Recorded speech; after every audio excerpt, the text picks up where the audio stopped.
কোনো সাড়া নেই। হ্যাঁ হরি বল। এখন ও মাঝে মধ্যে পান খেলে একটু ওইরকম হয় তো।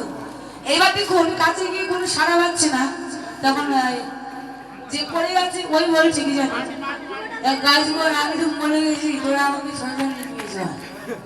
হ্যাঁ ও বলছে। এখন এরা তো তাই তো, মানুষ মিলে তো শ্মশানে নিয়ে যেতে। ঠিক আছে তাহলে করিস না, ওই একটা ছেঁড়া পাটি পড়ে আছে, এবার পাটিটাই না ওকে মানে মারা কি করে নিয়ে যাবে, পাটিটাতে একেবারে খুব আস্তে পিষ্টে বেঁধে দিয়েছে, বেঁধে একটা বাঁশ ঢুকিয়ে দিয়ে দুইজন দুই ঘাড়ে তুলে নিয়েছে। দেখুন আমাদের অবস্থাটা কেমন, এদের সাথে একটু মিলবে। এখন কাঁধে তুলে দিয়েছে দুই বাতাল, সবা মানে জাতি বাতাল, কিন্তু তাহলে ঠিক আছে, বুঝতে পেরেছি।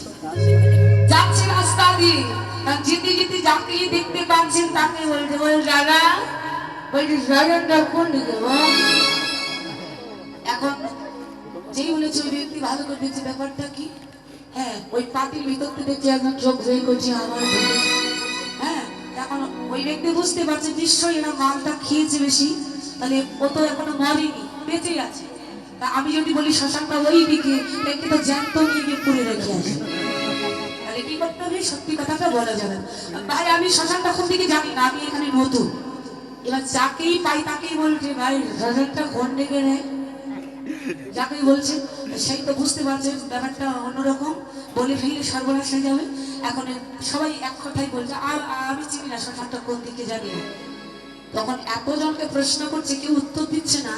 এখন ওই যে মরার ভান করে যে শুয়ে আছে, ও কি বলছে জানি, পাটির ভিতর থেকে মুখটা বের করে দিয়ে বলছে জানিস শ্মশানটা কোন দিকে, আমি ভালো জানি রে।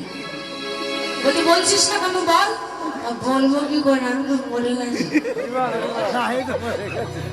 বলবো কি করে, আমি তো বেঁচে নেই, মরে গেছি।